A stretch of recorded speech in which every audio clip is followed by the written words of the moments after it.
Now let's talk about objects. So objects in TypeScript, when I'm talking about an object literal for now, are just like ones in JavaScript, right? Where we have curly braces, and then we might have a name set to my dog Elton, and then his breed, that's a property. It's also set to a string of, what is he, an Australian Shepherd?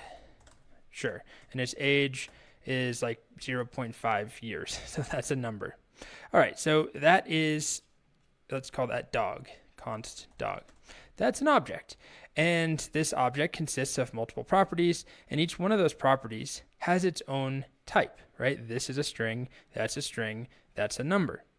So in TypeScript, we can create annotations that are supposed to annotate objects that describe the shape of an object.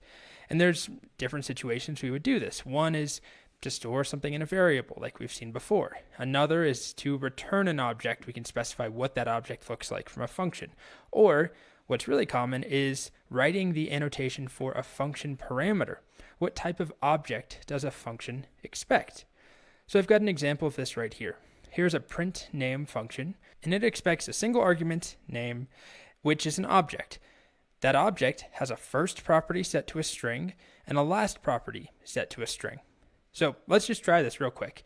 Let's just do function print name. I feel like every TypeScript course ever has a print name. Every programming course, it's kind of boring, but simple enough. And it's going to expect an object. Now, of course, we could just write it this way and say it's expecting a first name to be a string and a last to be a string. But that's not what I want. I want it to accept an object. For whatever reason, the way my program is set up, we've got people as objects. So what I'm going to do is instead say that it's expecting a person, which is an object. So I add my curly braces. And then inside, I can add my key value pairs, where each key is the name of a property in this person object. So first, and then the value is actually the type, right? So I'm saying this function, print name, expects an object to be passed in that has a first property set to some string. So now when I call it, if I pass through an object, it's going to complain and say, you're missing, you can see right here, property first is missing in that type. So I'll say, all right, here's first. It's a number 2. And it's going to complain and say, nope, that's supposed to be a string. So then I'll change it to a string. First name is, I don't know, how about Thomas? There we go. Now I want first and last, so we just add in a second piece to this object. First is a string, last is a string.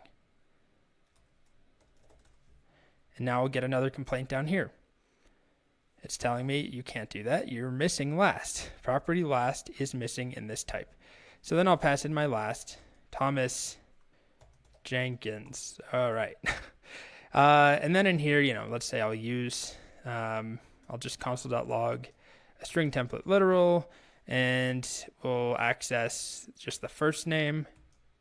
So that's going to be person.first, and then a space, and then person.last. It doesn't really matter, right? That's not what we're focused on in this course. We're focused on the type portion. But yeah, we're doing something. We're console.logging.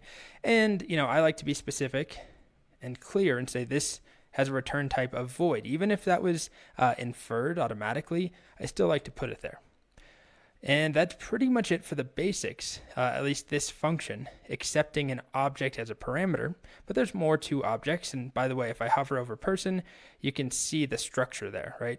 First is a string, last is a string.